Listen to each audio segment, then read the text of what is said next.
Well, it's another one of those wet and dark Dutch summer days. So I've decided to work a bit more on the Intercycle Tour 600 that decided to live after all. I'm going to install a chain case to protect my overalls. And I think this one from the Chinesian bicycle should work out fine. I think it will fit over the bracket already on here. And now that I'm going to install this Chinesian chain case, I'm thinking about also using the wheels from the Chinesian bicycle, but I still haven't made up my mind. I really should install a mudguard if I want to set up this bicycle as a winter beater, because, well, that muddy season will come eventually. And I also need to repair the mudguard on the rear wheel, because that is currently rattling a bit. I'm also going to replace this kickstand, because it is too short and it is rather easy to tip over the bicycle. Although this is my favorite type of kickstand. A kickstand that doesn't work is just as good as no kickstand at all. And because this bicycle doesn't have a rear light anymore, I'm also going to remove the dynamo and the front light. Maybe later in the winter I might install some battery operated lights. But yeah, I'm not really a fan of those. I just noticed that these brake levers are of a strapless design, and that kinda pushed me over the edge. So I'm going to remove this and go for the coaster brake wheel from the Chinesian bicycle. It will also have bigger tires, and I like myself some lofty tires. I do like this handlebar. It's kind of small and my shoulders aren't that wide, so it's perfect for me. This old Gazelle saddle still sits perfectly fine, although it is a bit damaged here. Not sure how that is going to work out in the muddy season. But I really should turn this strap around to give me some more space between the frame. After all, this bicycle was made for a smaller woman. Not that there's anything wrong with that. It's just the way it is. Man, you gotta be so political correct these days. I don't like it one bit. I just noticed that the poor multicycle doesn't have a ring lock, and I have this ring lock that I took from the Chinesian bicycle, so why not install this? Although I do not think there's a huge risk of this bicycle ever getting stolen. But yeah, safety first. I think I just pretty much covered everything that I'm going to do to this Multicycle Tour 600 in order to make it into a usable winter hack. So let the bike tinkering begin. So I installed the Chinesian wheel, and I found the first problems. The axle is rather wide, and that means it will bottom out inside these acorn nuts. But unfortunately these nuts are not fitting. But this axle is also almost a millimeter thicker than the original one, but it does seem to fit inside the fork. Not sure how this fat tire will work out with the mudguards that I still need to install, but I think they do look kinda cool. Well, I found something that fits. It's not pretty, but it's a bit of a Frankenbike anyway, so that's okay. And the wheel is turning nicely in the fork, although next I should see if I can fit a mudguard. Oh, and that rubbing sound, that's the dynamo. The dynamo and the front light can go, because they will be in my way when I'm trying to install a mudguard. Bye bye dynamo. You gotta excuse my hand in front of the camera, because I'm not going to move that tripod for every damn shot I'm taking.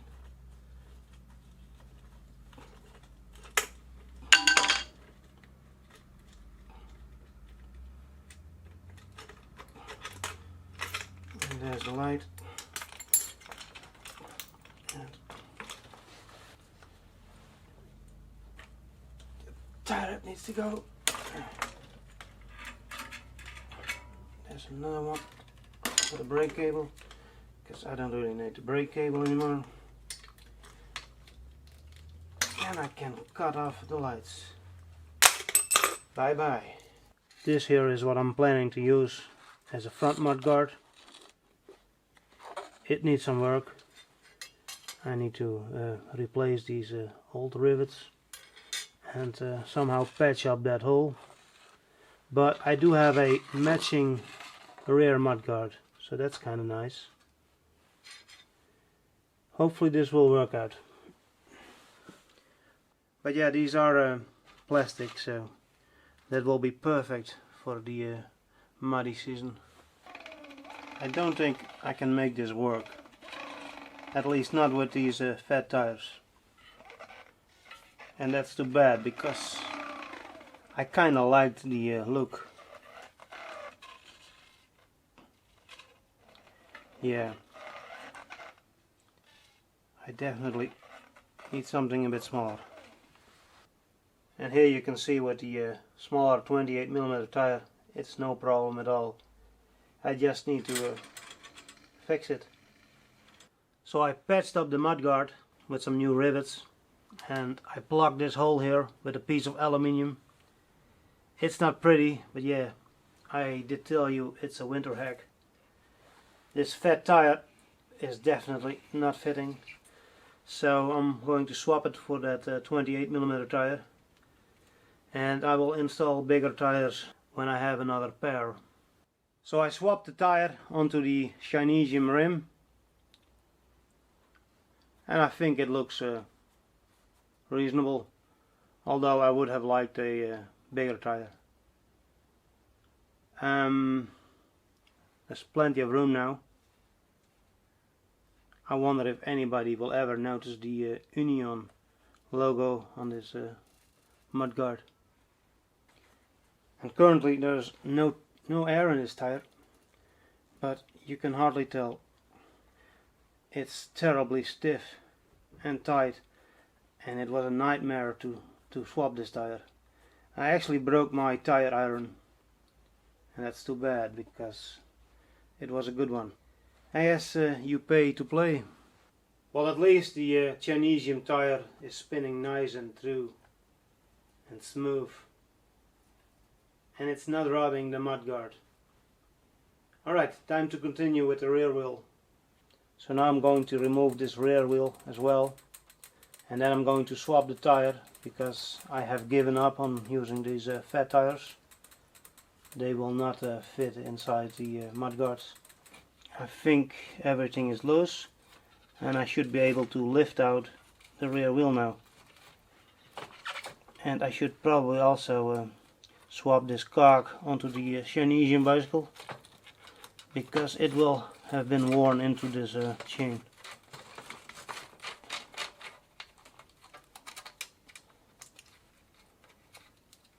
Although, to be honest, this bicycle should get a complete new drivetrain. But maybe after the winter, if the bicycle is still used. And I need to let go the air, otherwise there will not be enough space to take out the wheel. Got it. Well, I managed to remove the old mudguard, and I need to swap over this piece here and these stays. Shouldn't be too hard. I'm currently test fitting the rear wheel in order to find out how I should mount this mudguard, and apparently I do not need this bracket. I can just bolt the mudguard straight to the frame, but I might have to add something as a filler. These rear mudguard stays are crossing the stays for the carrier. I guess that is what you get when you're trying to mount something that is not original. The frame is also a bit too wide for this Chinesium wheel, but since the axle is rather long, I should be able to just fill up the space with some nuts, and if needed I could make some spacers on the lathe. Let's reinstall the wheel, because I think I've fixed the spacing problem. I got 2 washers and a thin nut here on both sides actually, and that fits nicely. Although I have no problems with pinching the frame, just a little bit, not too much, because then the dropouts will no longer be parallel. The brake reaction arm might be a bit difficult to mount, but it's not a big problem. And the rear cog that came from the multi-cycle is 21 tooth, and the cog that was on the Chinesian bicycle was only 18. So this bicycle will be a lot lower geared. Not sure. It might work out great in the winter. We'll see. And of course I forgot to hook up the chain.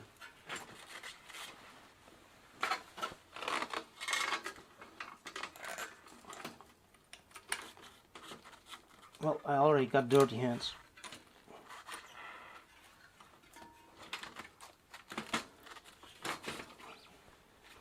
So, here's a closer look at the spacing that I set up. And I don't believe I mentioned that this bicycle is missing the original chain tensioners, and the ones that came from the Chinesian bicycle are not fitting on this frame, because this is a diagonal dropout instead of the horizontal dropout to the rear, which is more common. With the rear wheel and the chain installed, the wheel has come forward quite a bit.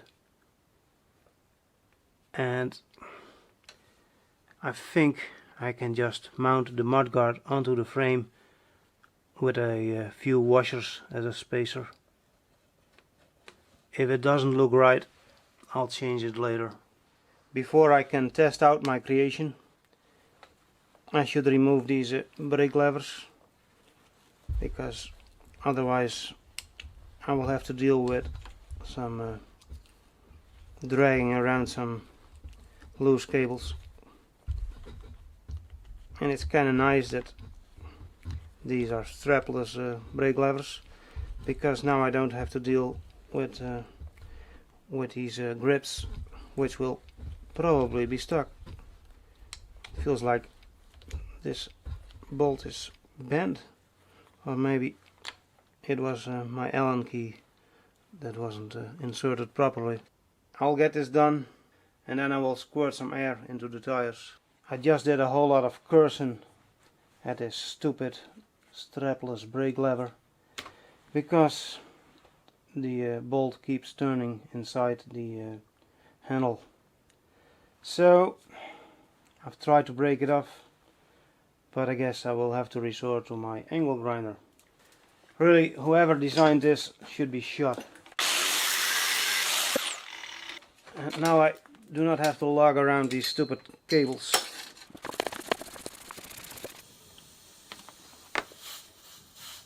What's this?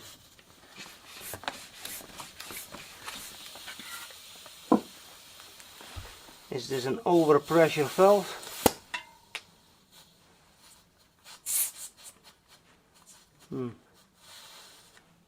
I'm not sure. It sounds like this valve is broken. It is probably tearing away from the rubber. I guess there will not be a test ride today. Well, that's too bad. So here's a look at the multi-cycle. Unfortunately, there will not be any test ride today, because the rear tire just developed a leak. Good evening. Let's continue this winter beater project, because I'm kind of bothered by the fact that I wasn't able to complete this this afternoon. And this time I have changed my washer or spacer arrangement a little bit. On this side I now have one washer and one small nut, and on this side I got 3 loose washers, so no small nut. And I got this bracket for the chain guard. I was also able to fix the tire. It was the valve that was tearing away from the rubber. Unfortunately, I did not have any replacement tube, so I glued the valve back in with some CA glue. I had some success with this in the past, and I'm hoping this ghetto repair will work out fine. Here's a close-up of the drive side setup, and here are the 3 washers I was talking about, and this here is the bracket for the chain case. And I might, well, I'm pretty certain that I will have to adjust this a little bit, but we will see how this works out. This cock is rather close to the bracket here. I am a bit worried about that. And here's the close-up of the non-drive side setup. 1 washer, 1 tin nut, and I mounted the brake reaction arm on the inside of the bracket. I think that should work out. This new washer setup did improve the chain line a bit, just slightly, but it is better. Not that it matters a whole lot with a worn out chain like this, but yeah, every improvement counts. Well, the sun is already gone, but it is still light enough to go for a test ride.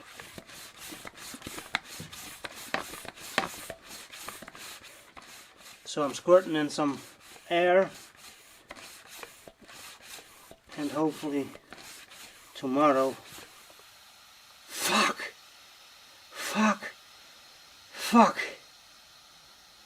sorry, I guess my ghetto repair didn't work out. Well, I'm going to stop this for now.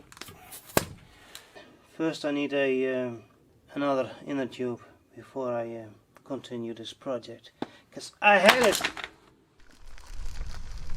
So I'm actually rolling on the winter beater project, and so far it's not disappointing. It's okay. Sure, there are some rattling and crunching noises.